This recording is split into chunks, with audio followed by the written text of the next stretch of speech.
Um homem sem esperança é um homem sem medo. E aí, camada?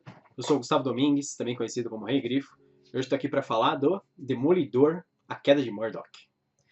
Demolidor, A Queda de Murdoch, ele é o volume 8 da coleção de graphic novels da Marvel da Salvat, lançados aqui no Brasil. Originalmente ele saiu nos Estados Unidos em 1986. Ele foi escrito pelo Frank Miller e foi desenhado pelo David Mazzucchelli. O Frank Miller, ele assumiu o quadrinho Demolidor em 1979. E ele fez uma revolução com o personagem. Depois ele saiu, ele foi pra DC, ele fez até o Batman Cavaleiro das Trevas, que talvez seja o quadrinho mais famoso dele. Depois ele voltou e fez a Queda de Murdoch pra Marvel.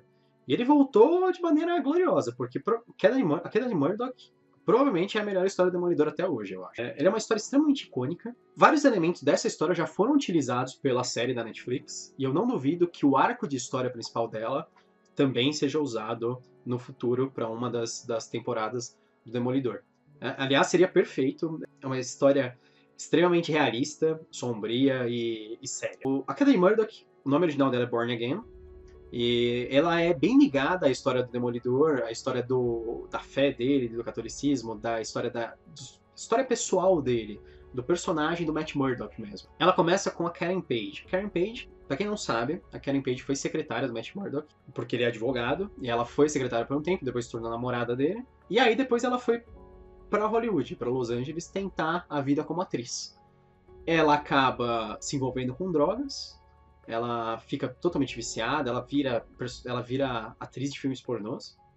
E um dia, para conseguir um pouco de droga, ela fala que ela tem uma coisa extremamente valiosa pro traficante. Ela fala que ela vai falar qual é a identidade secreta do Demolidor. A princípio, é engraçado que a princípio o cara não fica todo animadão, ele acha que é mentira, que ela é só uma viciada tentando de qualquer maneira conseguir a próxima cheirada dela. Mas ele acaba aceitando, e aí ele passa essa informação pelo submundo até que chega na mão do Rei do Crime. E é verdade, ela revelou que o Demolidor era o Matt Murdock, advogado cego. E o Rei do Crime, quando ele recebe essa informação, o Rei do Crime, que é o arqui-inimigo do Demolidor, ele começa a tornar a vida do Matt Murdock um inferno. Ele não faz aquele negócio de vilão de super-herói que vai na casa do cara, manda um monte de ninja atrás dele, chutar a janela dele e bater nele, essas coisas. E ele também não faz aquela coisa de tentar matar alguém que ele conhece, esse tipo de coisa. Ele quer que as coisas fiquem piores gradualmente. Ele tenta enlouquecer o Matt Murdock. Então, ele faz o Matt perder os clientes dele, perder o trabalho, ele dá um jeito de conseguir afastar os amigos do Matt dele. Depois ele faz a Receita Federal ir atrás do Matt Murdock, ele falsifica dívidas de tributos pro Matt. Então, porque o Rei do Crime ele é aquele cara que tem contato com todo mundo, com todo tipo de político. E ele consegue arquitetar muitas coisas sem ser crime direto, sem ser só mandar um gangster ir lá tentar matar ele. Ele arranja pra demolição do prédio do Matt Murdock, pra ele perder o apartamento onde ele mora, pra ele ficar sem teto mesmo. Então ele começa a fazer todo esse tipo de coisa. Ele começa a incitar pessoas próximas ao Matt a suicídio. Ele faz um plano tão obscuro, mas tão completo para deixar o Matt maluco mesmo, que realmente você vê a espiral, o inferno que se torna a vida dele. Principalmente quando você acaba vendo o Matt Murdock dormindo em meio a mendigos, todo barbudo, não tem mais a roupa do Demolidor, nem o equipamento do Demolidor, porque estava no prédio que foi demolido. E vivendo. Porque o Matt ele sempre foi um cara meio afastado, ele tem poucos amigos, ele tem lá o Fog Nelson e a Karen que tá se drogando em Los Angeles, sabe? E o Fog não tá falando com ele. Por isso que são elementos que eu acho que foram já utilizados pela série, se você já assistiu a série. Alguns elementos, mas não esse arco de história do Rei do Crime realmente destruindo a vida pessoal do Matt Murdock. Não perseguindo o Matt Murdock como Demolidor, mas perseguindo o Matt Murdock como Matt Murdock. Essa é a parte interessante. A história do Born Again vem porque, eventualmente, ele consegue superar tudo isso por força de vontade. E no caso do Demolidor, pela fé dele, porque esse é um ponto importante do personagem. Ele acaba. Quando ele está como sem-teto, ele é esfaqueado por, por outros sem-tetos em uma briga. E ele acaba indo parar em um hospital que é administrado por umas freiras. E as freiras elas curam ele, ajudam ele a se recuperar e etc.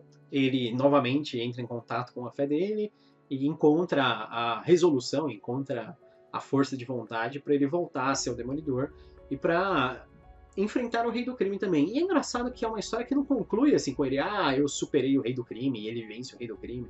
Não é necessariamente isso, sabe? É uma história que ela mostra mais ele superando aqueles problemas pessoais que ele teve, todo aquele inferno pessoal pelo qual ele passou. Então, é uma história focada, novamente, nos personagens, focada no herói. Não em ele correndo atrás do Rei do Crime para bater nele, porque o Rei do Crime, sabe, tentou matar ele ou fez alguma coisa para ele. E mandando o Rei do Crime pra cadeia. Não é esse o foco. Foi o Rei do Crime que conseguiu fazer todo esse inferno na vida dele? Foi. Mas ele não vai conseguir resolver essas coisas aparecendo pro Rei do Crime e batendo nele. De repente, o apartamento dele não vai ser reconstruído, as pessoas não vão se reaproximar dele, e a vida dele não vai se resolver por causa disso. Então, ele tem que correr atrás dos problemas, não necessariamente do que causou aqueles problemas, né? O Frank Miller, ele é um cara, assim, icônico e não é à toa. Os diálogos, as frases, os pensamentos, todos são muito bem apresentados, a roteirização é excelente, ela é muito bem pensada, e a arte de David Mazzucchelli é fenomenal nessa história. Essa época, eu acho que é o auge dos anos 80, talvez. A arte era muito boa, dinâmica, interessante, a colorização é legal. A colorização eu gosto porque o Demolidor, quando ele tá com a roupa vermelha, ele sempre é um destaque na cena, porque, em geral, a cidade ela sempre é cinzenta ou azul, e o Demolidor fica no meio. O principal cenário eles traduzem como a Cozinha do Inferno, vocês talvez conheçam mais como Hell's Kitchen, que é um bairro em Manhattan, em Nova York. Hell's Kitchen ele é conhecido por ser um local meio perigoso. Hoje em dia, Hell's Kitchen já é um lugar bem, bem legal, bem interessante. Não é mais o inferno cheio de mendigos, esfaqueadores que apresentam nas histórias dos anos 80. Nova York já mudou bastante. Mas é muito interessante e você acaba ficando interessado em conhecer Nova York também. É um tipo de história que apresenta a cidade como um dos personagens. Inclusive na capa aparece o World Trade Center, né? Olha aqui. Tem o World Trade Center e o Empire State Building, que são os grandes, os ícones ali de Manhattan, né? E na época tinha o World Trade Center, tem na capa ainda. Mas é isso. Nossa, com certeza é uma das melhores histórias da Marvel. Eu acho a melhor história do Demolidor também. Queda de Murdoch, do Frank Miller. Vale a pena você conferir. Excelente, é uma história excepcional. Se você gostou do vídeo, curte, se inscreve no canal. Eu sou o Gustavo Domingues e bem-vindo ao Canavial.